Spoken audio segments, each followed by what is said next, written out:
Hello बच्चों, good morning. आपका स्वागत है मेरे इस यूट्यूब चैनल मिथुन क्लासेस में। आज हम लोग शुरू करेंगे क्लास 10th के साइंस का ऑब्जेक्टिव, जिसमें से तीनों सब्जेक्ट का है, फिजिक्स का, केमिस्ट्री का और बायोलॉजी का। तीनों सब्जेक्ट का ऑब्जेक्टिव आज हम लोग कर ले जा रहे हैं। शुरू करते हैं।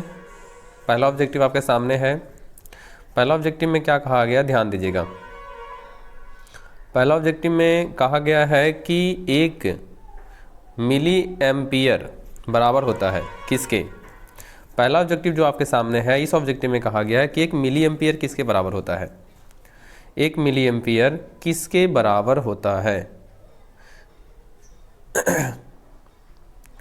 10 के पावर -3 एम्पियर, या 10 के पावर -2 एम्पियर, या 10 के पावर -1 एम्पियर, या 10 के पावर -6 एम्पियर। तो सही ऑप्शन नंबर हो जाएगा ए, 10 के पावर -3 एम्पियर। 10 के पावर -6 जो एम्पियर होता है, ये माइक्रो एम्पियर के बराबर होता है, 1 माइक्रो एम्पियर के बराबर होता है। दूसरा सवाल आपके सामने है कि डीजल का उपयोग होता है। डीजल का उपयोग कहाँ होता है, भारी वाहनों में, या रेल इंजन में, या विद्युत उत्पादन में, या इनमें से सभी में। तो डीजल का उपयोग लगभग इनमें से सभी में किया जाता है। ऑप्शन नंबर इसका डी हो जाएगा। तीसरा सवाल है, सौर सेल सौर ऊर्जा को रूपांतरित करते हैं। मतलब सौर सेल जो होता है, सौर ऊर्जा को किस ऊर्जा में रूपांतरित कर देते हैं, प्रकाश ऊर्जा में, या गतिज ऊर्जा में, या ताप ऊर्जा में, या विद्युत ऊर्जा में। तो इसका सही ऑप्शन नंबर हो जाएगा डी, विद्युत ऊर्जा में रूपांतरित कर देते हैं। सौर सेल जो होते हैं, सौर ऊर्जा को किस ऊर्जा में रूपांतरित कर देते हैं, तो विद्युत ऊर्जा में रूपांतरित कर देते हैं। चलते हैं अगले सवाल की ओर। अगला सवाल है, सोना की परमाणु संख्या क्या होती है। सोना की परमाणु संख्या क्या होती है। सोना का 29 होगा, या 89 होता है, या 79 होता है, या फिर 39 होता है। तो सोना की जो परमाणु संख्या होती है वह सही ऑप्शन नंबर हो जाएगा 79। और इसका संकेत की हम बात कर लेते हैं, तो संकेत होता है AU। संकेत क्या होता है, AU। यहीं पर एक ऑब्जेक्टिव और काफ़ी महत्वपूर्ण आता है, चांदी। चांदी का जो होता है वो होता है AG, इसकी परमाणु संख्या होती है 47। ये भी काफ़ी महत्वपूर्ण है। और चांदी को कहा गया सर्वोत्तम सुचालक धातु। सर्वोत्तम सुचालक धातु के नाम से हम लोग चांदी को जानते हैं। चलते हैं अगले सवाल की ओर। अगला सवाल जो कहा गया ना, अगला सवाल कहा गया है कि कौन, ध्यान दीजिएगा, कि कौन ऑक्सीकरण की क्रिया नहीं है। ऑक्सीकरण की क्रिया का मतलब होता है जो ऑक्सीजन की उपस्थिति में होती है, उसको हम लोग ना ऑक्सीकरण की क्रिया कहते हैं।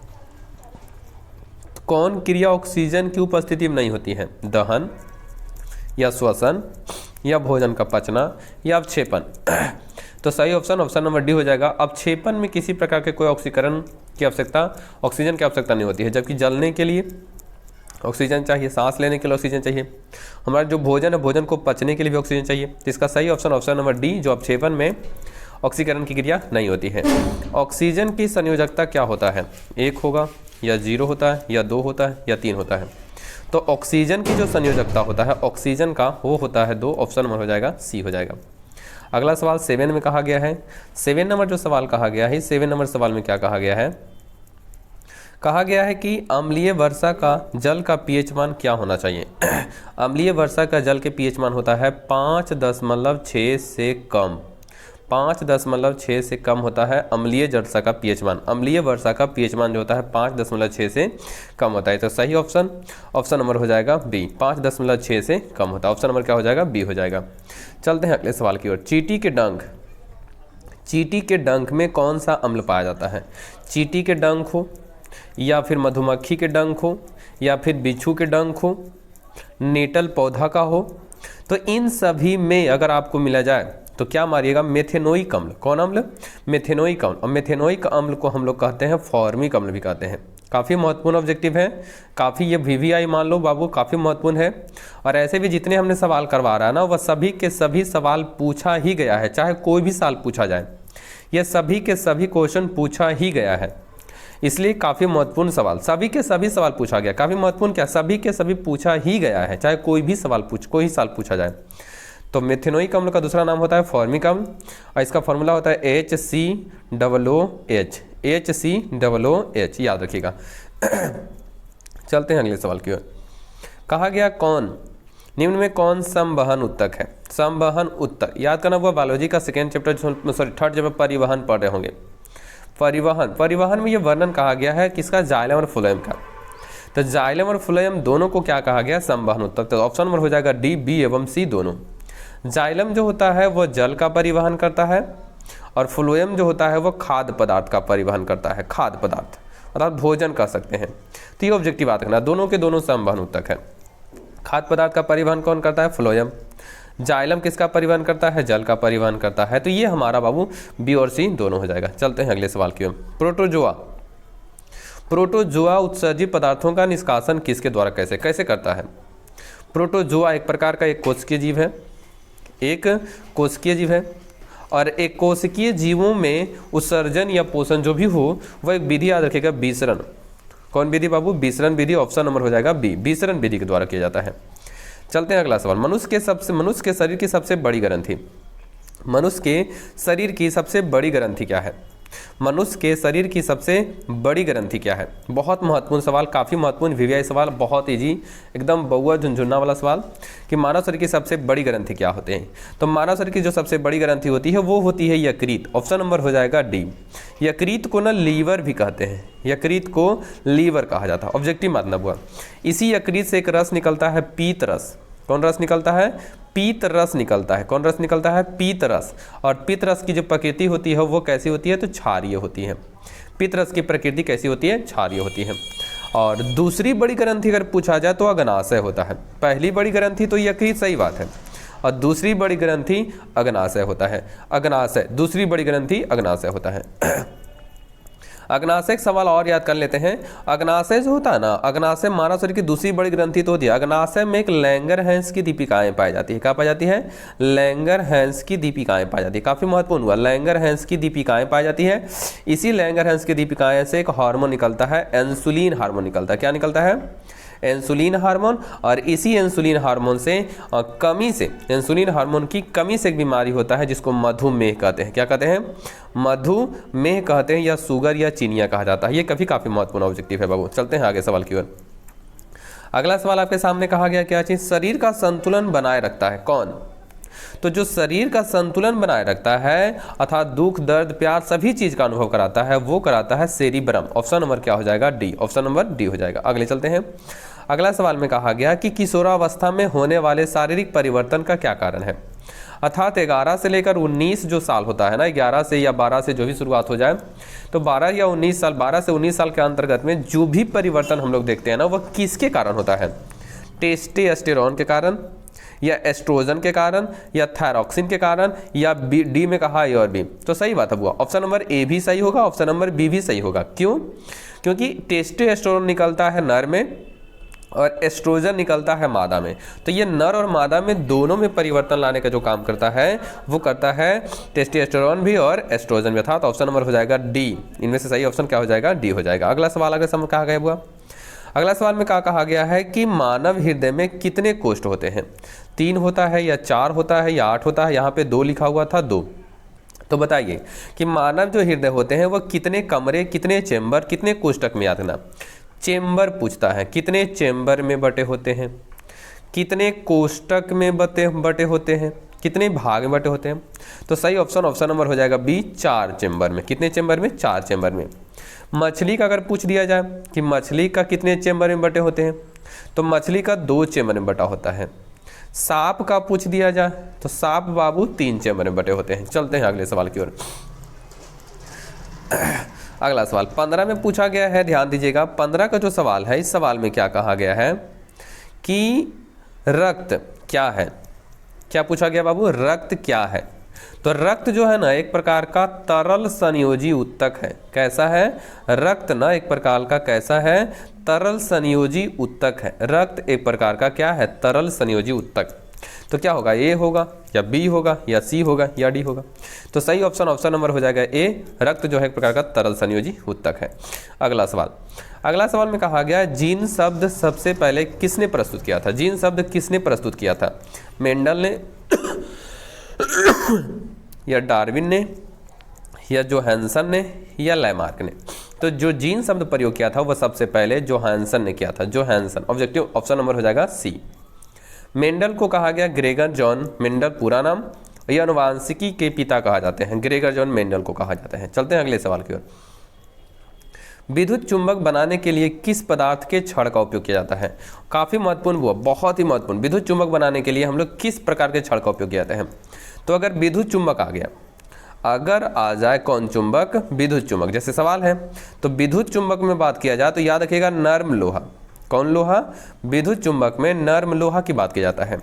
लेकिन अगर आ जाए अस्थायी चुंबक, कौन चुंबक? अस्थायी चुंबक, तो अस्थायी चुंबक में इस्पात के छड़। किसके छड़? इस्पात के छड़। विद्युत चुंबक नरम लोहा, विद्युत चुंबक नरम लोहा, विद्युत चुंबक नरम लोहा, अस्थायी चुंबक इस्पात, अस्थायी चुंबक इस्पात। तो विद्युत चुंबक बनाने में किस काम वाला हुआ? नरम लोहा। ऑप्शन नंबर हो जाएगा सी। ऑप्शन नंबर क्या हो जाएगा? सी हो जाएगा। चलते हैं अगले सवाल की ओर। जब किसी चालक से तार से विद्युत धारा प्रवाहित की जाती है तो गतिशील कण क्या होते हैं? अगर हम किसी चालक तार से विद्युत धारा को प्रवाहित कर रहे हैं तो उसमें गतिशील कण क्या होता है? परमाणु होता है, या आयन होता है, या प्रोटॉन होता है, या इलेक्ट्रॉन? तो सही ऑप्शन नंबर हो जाएगा डी, इलेक्ट्रॉन होता है। ऑप्शन नंबर डी इलेक्ट्रॉन होता है। क्या होता है? इलेक्ट्रॉन होता है। अगले सवाल की ओर चल लेते हैं। ओम के नियम, क्या चीज? ओम का नियम है, क्या है? V बराबर आई आर, या V बराबर आर स्क्वायर आई, या V बराबर आई स्क्वायर आर, या V बराबर आई प्लस आर। तो ओम के नियम में फॉर्मूला हम पढ़े थे V बराबर आई आर। ओम के नियम में V बराबर आई आर। जहाँ ताप अगर बात करें ना तो ताप जो होता है ना वो अचर होता है। काफ़ी महत्वपूर्ण हुआ कि ओम के नियम में किसका मान अचर होता है? तो ताप का जो मान होता है ना वो अचर होता है। नियतांक क्या होता है ओम के नियम में? नियतांक, तो नियतांक याद रखिएगा प्रतिरोध होता है। प्रतिरोध होता है, जिसको हम लोग लिखते हैं कैपिटल आर से। तो ओम के नियम में 2 सवाल पूछा जा चुका है कि ओम के नियम में फॉर्मूला V बराबर आई आर। ओम के नियम में जब V बराबर आई आर है तो ताप क्या होता है? अचर रहता है। नियतांक कौन होता है? तो प्रतिरोध होता है, जिसको लिखते हैं कैपिटल आर से लिखते हैं। अगला सवाल, विभवांतर का एसआई मात्रक क्या होता है? विभवांतर का एसआई मात्रक, तो विभवांतर, एक और याद रखिएगा विभव, ये दोनों बाबू, विभवांतर और विभव का अगर एसआई मात्रक पूछा जाए तो याद रखिएगा वोल्ट होता है। क्या होता है? वोल्ट होता है। तो ऑप्शन नंबर हो जाएगा डी। एम्पियर किसका होता है? विद्युत धारा का। वाट किसका होता है? शक्ति का। जूल किसका होता है? कार्य और ऊष्मा का। तो हमने तीनों बता दिया। जूल किसका? कार्य और ऊष्मा का। वाट किसका? शक्ति का। एम्पियर विद्युत धारा का। और वोल्ट होता है विभवांतर और ऊष्मा का, सॉरी विभवांतर और विभव का। विभवांतर और विभव का होता है वोल्ट बाबू। अगला सवाल कहा गया एमीटर का प्रतिरोध होता है। पहले एमीटर की बात कर लेते हैं। तो एमीटर को जोड़ते हैं हम लोग श्रेणी क्रम में। एमीटर को हम लोग किस क्रम में जोड़ते हैं? श्रेणी क्रम में जोड़ा जाता है। और एमीटर को श्रेणी क्रम में इसलिए जोड़ते हैं ताकि प्रतिरोध कम से कम हो, तो बहुत छोटा प्रतिरोध होता है। ऑप्शन नंबर क्या हो जाएगा? सी हो जाएगा। वोल्ट मीटर को किस क्रम में जोड़ते हैं बाबू? याद कर, सवाल आ गया वोल्ट मीटर कि बताइए वोल्ट मीटर को किस क्रम में जोड़ते हैं? तो वोल्ट मीटर को जोड़ते हैं समांतर क्रम में। वोल्ट मीटर को किस क्रम में जोड़ते हैं? समांतर क्रम में जोड़ते हैं, याद रखना। सवाल आगे है कि विद्युत बल्ब का फिलामेंट किस धातु का बना होता है? मतलब विद्युत बल्ब का जो फिलामेंट जो होता है ना, फिलामेंट जो होता है ना वो किस धातु का बना होता है? तांबा का, या नाइक्रोम का, या सीसा का, या टंगस्टन का? तो सही ऑप्शन नंबर डी हो जाएगा, टंगस्टन का बना होता है। विद्युत बल्ब का फिलामेंट किसका बना होता है? टंगस्टन का बना होता है। और टंगस्टन का संकेत होता है W, परमाणु संख्या होती है 74। और अगर टंगस्टन के वाष्पीकरण को रोकना है तो बल्ब में से ऑक्सीजन को निकाल दिया जाता है और उसमें कौन गैस भर दिया जाता है? तो निष्क्रिय गैस। कौन गैस? निष्क्रिय गैस भर दिया जाता है। और निष्क्रिय गैस में आर्गन याद रखिएगा। निष्क्रिय गैस में कौन गैस याद रखिएगा? आर्गन याद रखिएगा। इतना बाबू बल्ब से संबंधित है। चलते हैं अगला सवाल। अगला सवाल में क्या कहा गया है कि रेओस्टेट का उद्देश्य क्या है? रेओस्टेट का उद्देश्य क्या है? धारा का परिमाण में वृद्धि, या धारा का परिमाण में कमी, या धारा का परिमाण में वृद्धि, या इनमें से कोई? तो ऑप्शन नंबर ए और सी देखो दोनों एक ही है। ऑप्शन नंबर ए और सी एक ही है। तो ए मारिए या सी मारिए, दोनों में से बाबू यही ऑप्शन हमारा है, या मारिए या सी मारिए। अगला सवाल, विद्युत आवेश का सही मात्रक क्या है? विद्युत आवेश का सही मात्रक क्या है? अभी हम लोगों ने देखा था वोल्ट किसका मात्रक था बाबू? गेस करिए, वोल्ट किसके बारे में बताए थे? तो वोल्ट बताए थे विभवांतर का। किसका और किसका? विभव का। विभवांतर का और विभव का सही मात्रक होता है वोल्ट। ओम किसका होता है? तो ओम होता है प्रतिरोध का। ओम किसका होता है? प्रतिरोध का।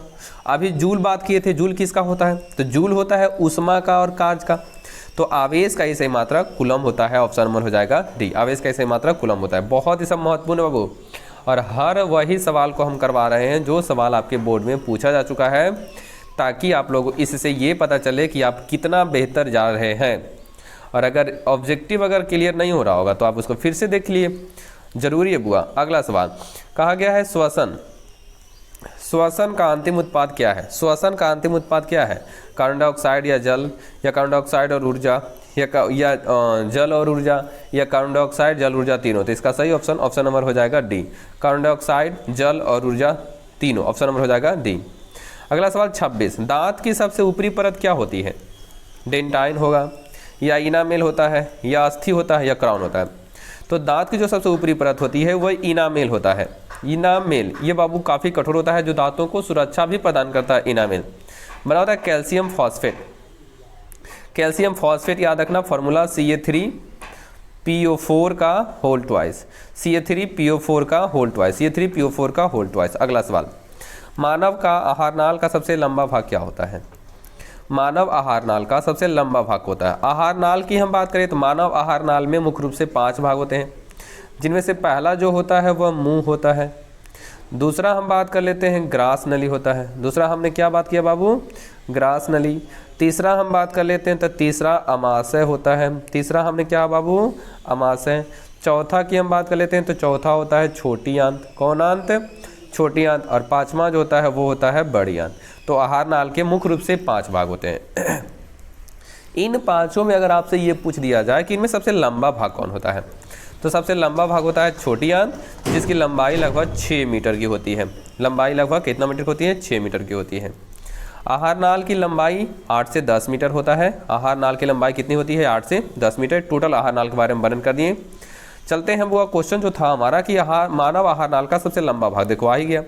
तो बताइए क्या हो जाएगा? छोटी आंत। मानव आहार नाल का सबसे लंबा भाग क्या होता है? छोटी आंत होता है। छोटी आंत होता है।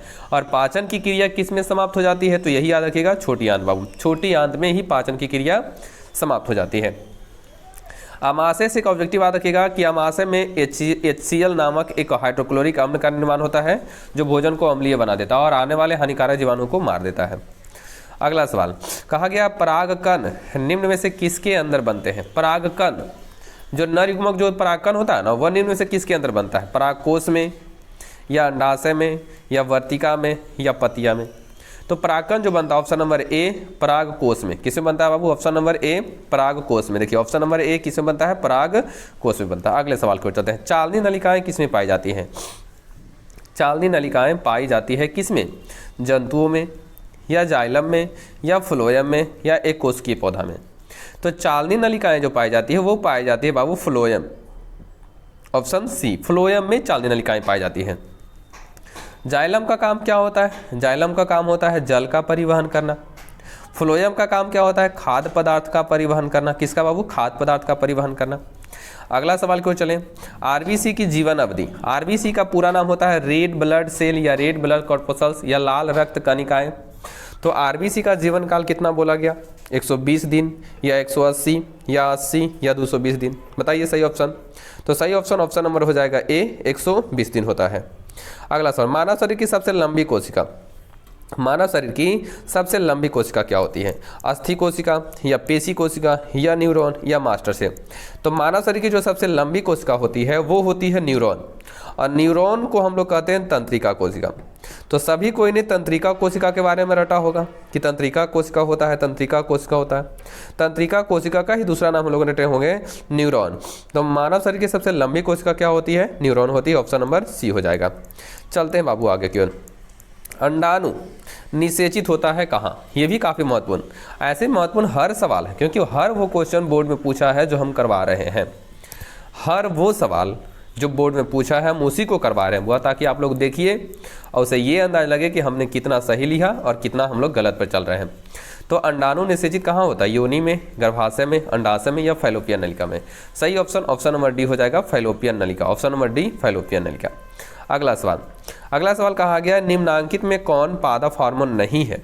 कौन पादप हार्मोन नहीं है? पादप हार्मोन की संख्या 5 होती है। पादप हार्मोन की संख्या 5 होती है, जिसमें एक का नाम है ऑक्सीन, एक का नाम हुआ ऑक्सीन, दूसरा का नाम होता है जिब्रेलिन, दूसरा का नाम होता है जिब्रेलिन, तीसरा का नाम होता है साइटोकाइनिन, साइटोकाइनिन, चौथा का नाम होता है एब्सिसिक एसिड और पांचवा का नाम होता है एथिलीन। एथिलीन ये पहले वाले वीडियो में हमने बताया था बहुत डिटेल से, आप उस वीडियो को जाकर जरूर देख लीजिएगा। तो इसमें से सवाल क्या था कि निम्नलिखित में कौन पादप हार्मोन नहीं है, एथिलीन या साइटोकाइनिन या ऑक्सीन या ऑक्सीटॉक्सिन।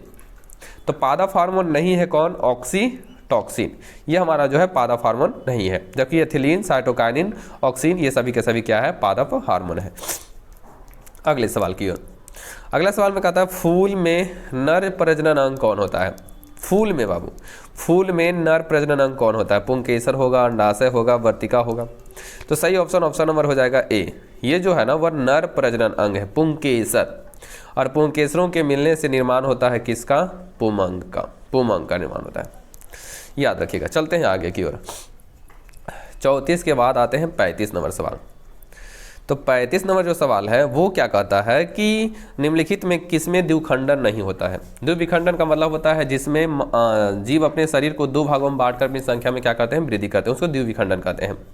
तो द्विखंडन किसमें नहीं होता है, तो इसका सही ऑप्शन नंबर हो जाएगा ईस्ट।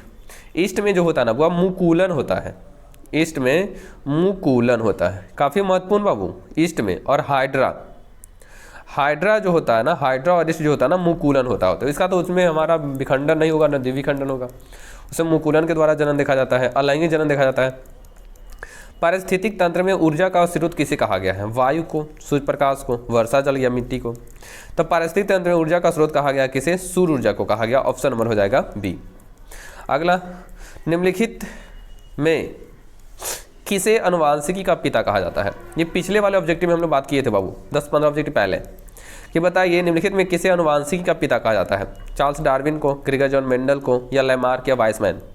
तो ग्रेगर जॉन मेंडल को हम लोग कहते हैं अनुवांशिकी का पिता, जिन्होंने मटर के पौधे का उपयोग किया था, मटर के पौधे का उपयोग किया था। अगर स्मॉल टी ले रहा तो वो बौना पौधा को दर्शाता है, कैपिटल टी बाबू वो लंबे पौधे को दर्शाता है, शुद्ध लंबा शुद्ध बौना।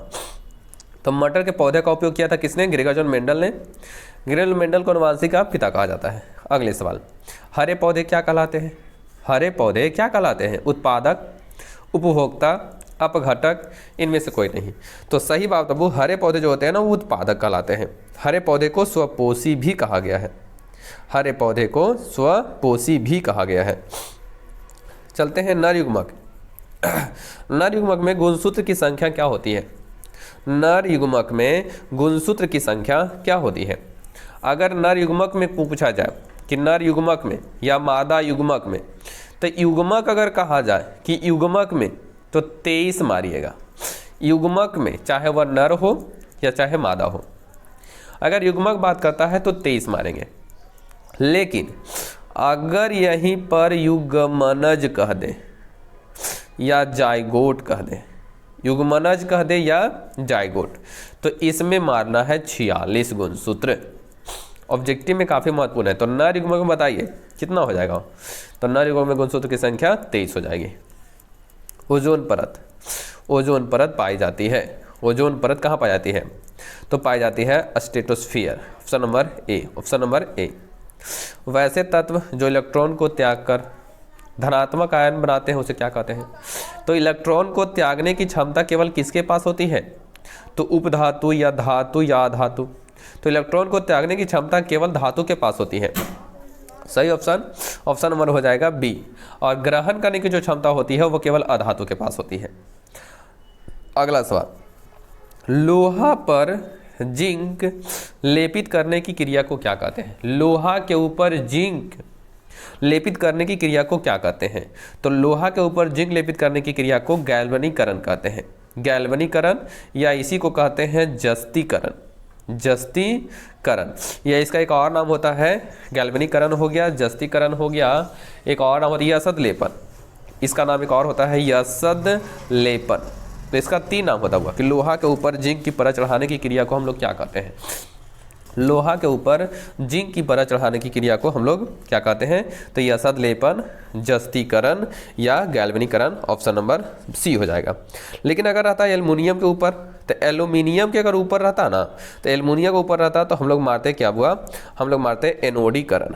एल्युमिनियम के ऊपर रहता तो एनोडीकरण मारते, क्या मारते, एनोडीकरण मारते। कौन, अगला सवाल है कि कौन सहसंयोजी यौगिक है?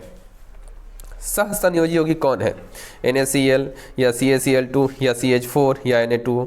तो सहसंयोजी यौगिक ऑप्शन नंबर हो जाएगा सी। ऑप्शन नंबर क्या हो जाएगा? सी हो जाएगा। आभूषण बनाने वाला सोना, ऐसे तो बोला जाए कि सोना कितना कैरेट का होता है, तो सोना जो होता है शुद्ध सोना वो 24 कैरेट का होता है, लेकिन आभूषण बनाने वाला जो सोना होता है ना वो 22 कैरेट का होता है। 22 कैरेट का। कितना बाबू? 22 कैरेट का होता है। आप लोग हमें आंसर देने से पहले आप लोगों का आंसर आना चाहिए, तभी तो पता चलेगा ना। अगला सवाल को चलते हैं। अगला सवाल जो कहा गया है कि निम्न में कौन सा, फिर से देख लेते हैं बाबू क्या कहा। निम्न में कौन सा उत्कृष्ट गैस है? उत्कृष्ट का मतलब अक्रिय, अक्रिय गैस कौन है? निष्क्रिय जिसको हम लोग बोलते हैं। तो इसका सही ऑप्शन नंबर हो जाएगा सी, आर्गन। आर्गन जो है ना एक प्रकार का निष्क्रिय अक्रिय शून्य वर्ग का तत्व, 18वां वर्ग का तत्व जो है इस प्रकार का है। अगला सवाल, ताम्र और टीन के मिश्र धातु को क्या कहते हैं? ताम्र और टीन के मिश्र धातु को हम लोग कांसा कहते हैं। क्या कहते हैं? कांसा। Option number A. अगला सवाल है, प्लास्टर ऑफ पेरिस का रासायनिक सूत्र क्या होता है? प्लास्टर ऑफ पेरिस का रासायनिक सूत्र क्या होता है? CSO4 × 5H2O या CSO4 × 12H2O या CSO4 × 2H2O या CSO4 × H2O। तो इसका सही ऑप्शन नंबर हो जाएगा B, CSO4 × 12H2O plaster of Paris का सूत्र होता है। अगला सवाल, कहा गया अम्ल और क्षार, क्या कहा गया हुआ? ध्यान से देखिएगा कि अम्ल और क्षार आपस में अभिक्रिया कर क्या बनाते हैं? प्रबल क्षार या प्रबल अम्ल या लवण या क्षार। तो अम्ल और क्षार आपस में अभिक्रिया करके लवण और जल का निर्माण करते हैं। तो सही ऑप्शन नंबर हो जाएगा सी हो जाएगा। बूझा हुआ चूना का सूत्र क्या होता है? तो बूझा हुआ चूना का जो सूत्र होता है वो होता है CaOH का होल ट्वाइस। CaOH का whole twice option number A. जबकि Ca जो होता है कली चूना होता है, इसको कली चूना कहते हैं या बिना बूझा हुआ चूना कहते हैं। CaCO3 को हम लोग संगमरमर कहते हैं। CaCO3 को हम लोग संगमरमर कहते हैं। ये तो कैल्शियम बाबू। अगला सवाल आपको जो सामने है वो कहा गया कौन भस्म नहीं है? कौन भस्म नहीं है? भस्म का मतलब क्षार कौन नहीं है? तो सही ऑप्शन नंबर हो जाएगा बी, NaCl। ये एक प्रकार का लवण है। NaCl जो है एक प्रकार का लवण है। इसको सोडियम क्लोराइड कहते हैं, इसको नमक कहते हैं, साधारण नमक। NaCl को साधारण नमक कहते हैं। ऑप्शन नंबर बी को। अगला सवाल आपके सामने है कि जस्ता का अयस्क कौन है? सिनेवार है या जिंक ब्लेड है या बॉक्साइट है या सोडियम क्लोराइड है? तो जो जस्ता का अयस्क है ना वो है जिंक ब्लेड। क्या है? Zinc blende. सिनेवार पारा का अयस्क है, बॉक्साइट एल्युमिनियम का अयस्क है, जबकि सोडियम क्लोराइड सोडियम का अयस्क है। ऐसे ही पता चलता है। तो जिंक ब्लेड जो है ना वो जस्ता का अयस्क है, सिनेवार फिर से बता दें पारा का अयस्क, बॉक्साइट एल्युमिनियम का अयस्क, सोडियम क्लोराइड सोडियम का अयस्क। अगला सवाल आपके सामने है कि कहा गया सिलिकॉन क्या है?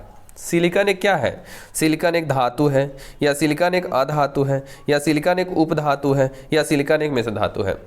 तो सिलिकॉन जो है ना एक प्रकार का क्या है? उपधातु। ऑप्शन नंबर क्या हो जाएगा? सी। सिलिकॉन एक क्या है बाबू? सिलिकॉन एक क्या है? उपधातु। ऑप्शन नंबर सी हो जाएगा। अगला सवाल कहता है कि एल्कोहल में कौन सा तत्व उपस्थित है? तो एल्कोहल की बात करें तो प्रक्रियात्मक समूह होता है सिंगल बॉन्ड OH, ऑक्सीजन है और हाइड्रोजन है। और अगर एल्कोहल को हम लोग कहते हैं ज़्यादातर भाषा में इथेनॉल कहते हैं, C2H5OH, कार्बन है, हाइड्रोजन है, ऑक्सीजन भी है, हाइड्रोजन भी है। तो कार्बन तो है ये है, ऑक्सीजन भी है ये, हाइड्रोजन है ये है। तो यहाँ पे रहना चाहिए था क्वेश्चन में कि कौन नहीं है। तो हम लोग किसको मारते हैं? ऑप्शन नंबर डी को मारते हैं। किसको मारते हैं? डी को मारते हैं। अगला सवाल कहा गया मेथेनोइक अम्ल का सामान्य नाम क्या है? तो मेथेनोइक जो अम्ल है उसका सामान्य नाम क्या होगा? फॉर्मिक अम्ल होगा। क्या होगा बाबू? फॉर्मिक अम्ल। और फॉर्मिक अम्ल का सूत्र होता है HCOOH। HCOOH जो चींटी के डंक में, बिच्छू के डंक में और मधुमक्खी के डंक में, नीटल के पौधे के डंक में इत्यादि जगहों पर ये निकलता है बाबू। तो ये याद रखिएगा मेथेनोइक अम्ल। अगला सवाल है कि स्वपोषी पोषण के लिए क्या आवश्यक है? क्लोरोफिल है या कार्बन डाइऑक्साइड या जल है या सूर्य का प्रकाश है या इनमें से सभी? तो स्वपोषी पोषण के लिए ना, स्वपोषी पोषण उसे कहते हैं जो प्रकाश संश्लेषण की क्रिया करता है। तो इनमें से सही ऑप्शन हो जाएगा ऑप्शन नंबर डी हो जाएगा। इनमें से क्या हो जाएगा? ऑप्शन नंबर डी हो जाएगा। अगला सवाल है मैग्नीशियम पाया जाता है, मैग्नीशियम पाया जाता है, मैग्नीशियम पाया जाता है क्लोरोफिल में या लाल रक्तकण में या वर्णी लवक में या श्वेत रक्तकण में। तो मैग्नीशियम जो पाया जाता है ना वो क्लोरोफिल में पाया जाता है, ऑप्शन नंबर ए। क्लोरोफिल को पर्णहरित भी कहते हैं, क्या कहते हैं? पर्णहरित भी कहते हैं। अगला सवाल करते हैं, तैलीय कागज क्या होता है? पारदर्शक या अपारदर्शक या पारभाषक या इनमें से कोई नहीं। तो तैलीय जो कागज होता है ना उसको हम लोग पारभाषक कहते हैं, इसको पारदर्शी नहीं पारभाषी कहते हैं, इसको पारभाषी कहते हैं। यहाँ पे पारभाषक लिखा था, ऑप्शन नंबर हो जाएगा सी। ऑप्शन नंबर क्या हो जाएगा? सी हो जाएगा। लेंस द्वारा, किसके द्वारा हुआ? लेंस द्वारा आवर्धन का ऐसे ही मात्रक क्या होता है? तो चाहे लेंस द्वारा हो चाहे दर्पण के द्वारा हो, अगर आवर्धन का ये सही मात्रक अगर हो पूछा जाए तो इसका आवर्धन का कोई मात्रक नहीं होता, इसलिए उसको मात्रक विहीन कहते हैं। तो ऑप्शन नंबर डी सही ऑप्शन नंबर डी होगा। प्रकाश की चाल विभिन्न माध्यमों में क्या होती है? समान होती है या अलग अलग होती है या दोनों या इनमें से कोई नहीं। तो प्रकाश की चाल अलग अलग माध्यमों में अलग अलग होती है, जैसे विरल माध्यम में तेज हो जाता है, सघन माध्यम में कम हो जाता है। तो प्रकाश की चाल अलग अलग माध्यमों में अलग अलग होती है, ऑप्शन नंबर बी। एक सवाल और यहाँ सब्जेक्टिव माध्यम ना कि जब प्रकाश की चाल एक माध्यम से दूसरे माध्यम में जाती है तो या प्रकाश की किरण जब एक माध्यम से दूसरे माध्यम में जाती है तो क्या नहीं बदलता है? क्या नहीं बदलता है? तो ऑब्जेक्टिव बाबू आवृत्ति नहीं बदलती है, काफ़ी महत्वपूर्ण, आवृत्ति नहीं बदलता है। चलते हैं आगे। वायु में प्रकाश की चाल निर्वात की अपेक्षा क्या होती है? तो इसका बाबू कम होता है, ऑप्शन नंबर ए याद रखिएगा। अगला सवाल है लेंस में, किसमें? लेंस में मुख्य फोकस की संख्या क्या होती है? तो लेंस चाहे अवतल हो या उत्तल हो उसमें फोकस की संख्या, मुख्य फोकस की संख्या बाबू 2 होती है। लेंस के फोकस की संख्या कितनी होती है? 2 होती है। विद्युत का अच्छा चालक क्या है? विद्युत का अच्छा चालक किसे कहा गया है? तो चांदी को कहा गया है, जिसका संकेत होता है Ag और परमाणु संख्या होती है 47।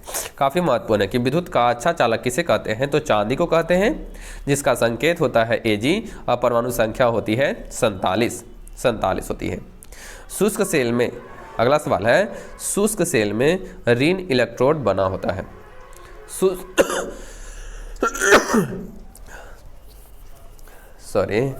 शुष्क सेल में ऋण इलेक्ट्रोड बना होता है, तांबा का, कार्बन का, जस्ता का कि कोई नहीं। तो शुष्क सेल में जो ऋण इलेक्ट्रोड बना होता है वो बना होता है जस्ता का बना होता है, ऑप्शन नंबर हो जाएगा सी, जस्ता का बना होता है। अगला सवाल आपके सामने है कि एक जूल का मान क्या होता है? 0.24 कैलोरी या 4.18 कैलोरी या 0.42 कैलोरी या 2.4 कैलोरी। तो 1 जूल का जो मान होता है वह सही ऑप्शन नंबर हो जाएगा ए, 0.24 जो कैलोरी होता है वह 1 जूल का मान होता है। वनस्पति तेलों में क्या पाई जाती है? वनस्पति तेलों में क्या होती है? लंबी संतृप्त हाइड्रोकार्बन श्रृंखला या लंबी असंतृप्त हाइड्रोकार्बन श्रृंखलाएं या लघु असंतृप्त हाइड्रोकार्बन श्रृंखलाएं या लघु संतृप्त। तो इसका सही ऑप्शन नंबर हो जाएगा सी। ये वाले क्वेश्चन को आप आप लोग फिर भी देख लीजिएगा क्वेश्चन को कि इसका आंसर सही क्या होता है, लेकिन सही ऑप्शन नंबर सी होगा, लेकिन फिर भी आप लोग चेक कर लीजिएगा।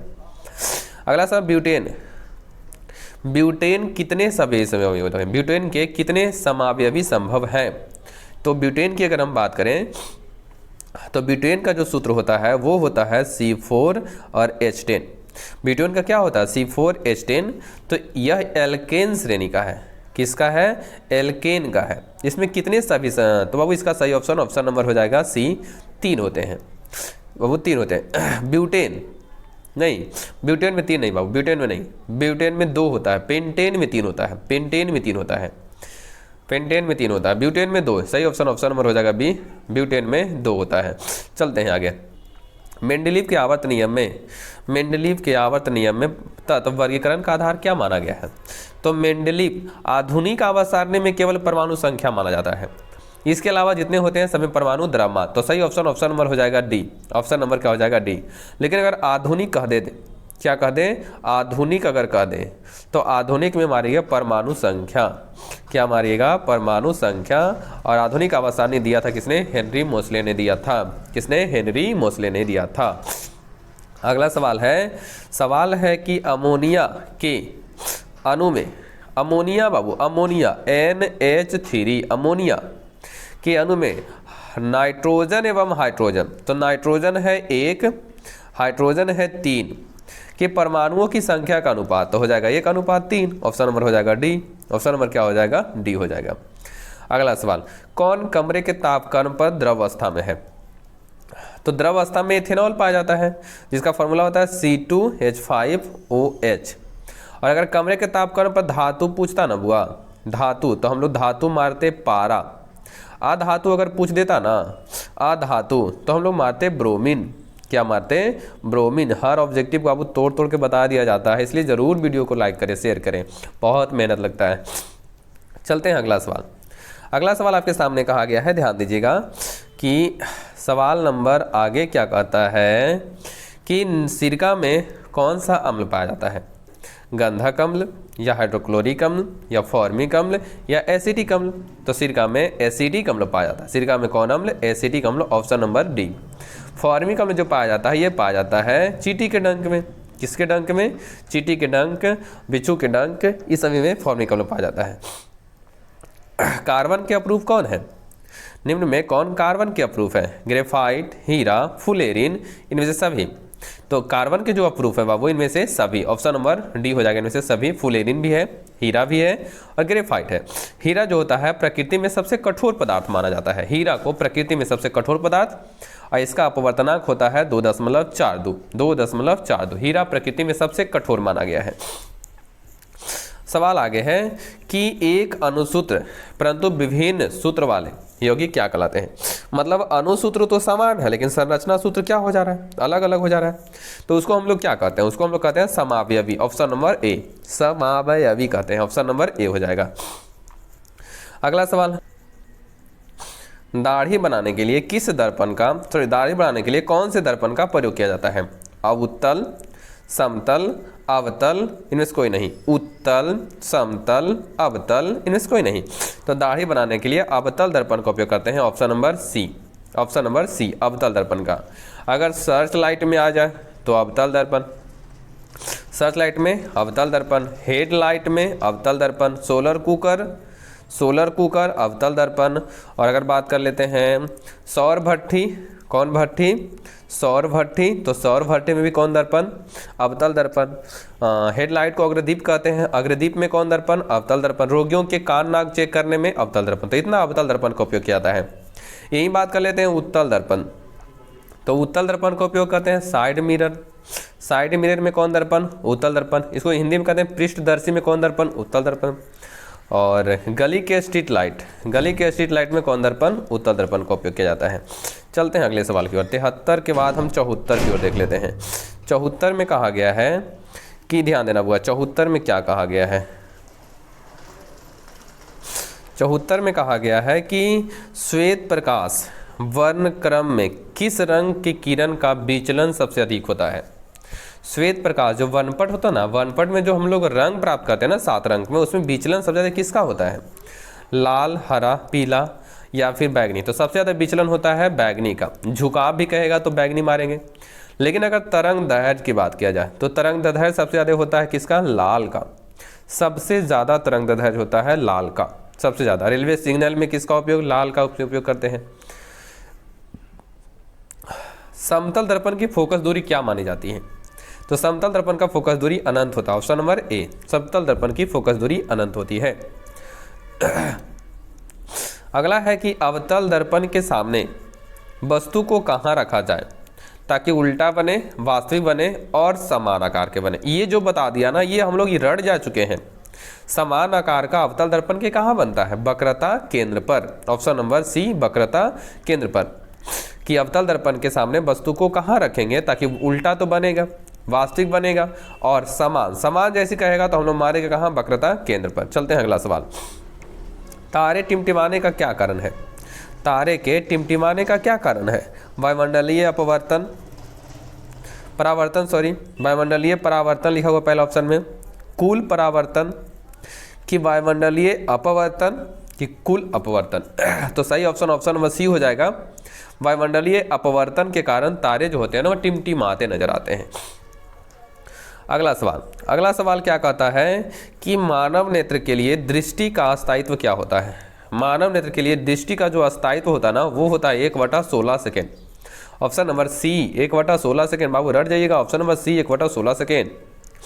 उत्तल दर्पण, उत्तल दर्पण से बना काल्पनिक प्रतिबिंब होता है।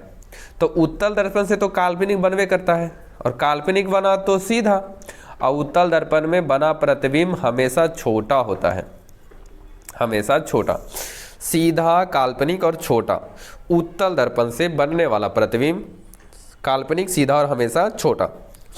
तो देखते हैं सीधा, सीधा ये तो उल्टा हो गया, हो नहीं सकता है, और सीधा हो सकता है, और यहाँ भी सीधा है।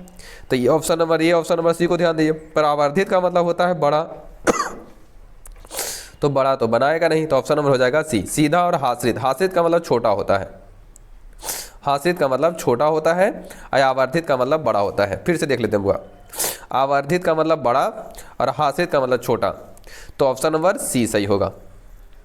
अगला सवाल है, अगला सवाल है कि अवतल लेंस का आवर्धन एम, तो लेंस की बात किया जाना, तो लेंस का आवर्धन v/u याद रखिएगा, और दर्पण का -v/u याद रखिएगा। अब ज़्यादातर लेंस से पूछता है, काफ़ी बार लेंस से पूछा है, तो v/u, और लेंस का आवर्धन का ऐसा ही मात्रक नहीं होता है, जिसको हम लोग कहते हैं मात्रक विहीन कहते हैं, मात्रक विहीन कहते हैं। ये हमारा 80 क्वेश्चन था बुआ, 80 क्वेश्चन। उम्मीद है 80 में से 75 प्लस सही गया होगा, हमारी उम्मीद है बाबू। आप लोग मेहनत करते हैं, उस मेहनत के अनुसार हम बात करें तो 75 प्लस नंबर सही गया होगा। और भी ज़रूरत है आप लोगों को मेहनत करने का, क्योंकि हर वो सवाल जो हमने करवाया वो सभी के सभी बोर्ड एग्जाम में पूछा जा चुका है, इसलिए उस क्वेश्चन को बार बार रिपीट करिए, ट्राई करिए। 80 में हमने करवाया, अब उम्मीद है हमने 75 बोला सही है, आप उम्मीद लगाइए कि हमने कितना बोला सही। तो मेहनत करिए ताकि आने वाले समय में अच्छे नंबर पर ला सकते हैं बुआ। और मिलते हैं हम लोग अगले वीडियो में, मिलते हैं अगले वीडियो में। और वीडियो देखने के लिए धन्यवाद। लाइक कर दीजिए, सब्सक्राइब कर दीजिए, और कमेंट में ज़रूर लिखिए बुआ, ताकि हमें उससे ये पता चलता है ना कि आप हमारे पढ़ाए गए से आप संतुष्ट हैं या संतुष्ट नहीं हैं। तो बहुत मेहनत लगता है, इसलिए कमेंट में ज़रूर लिखिए। मिलते हैं अगले वीडियो में। जय हिंद, जय भारत।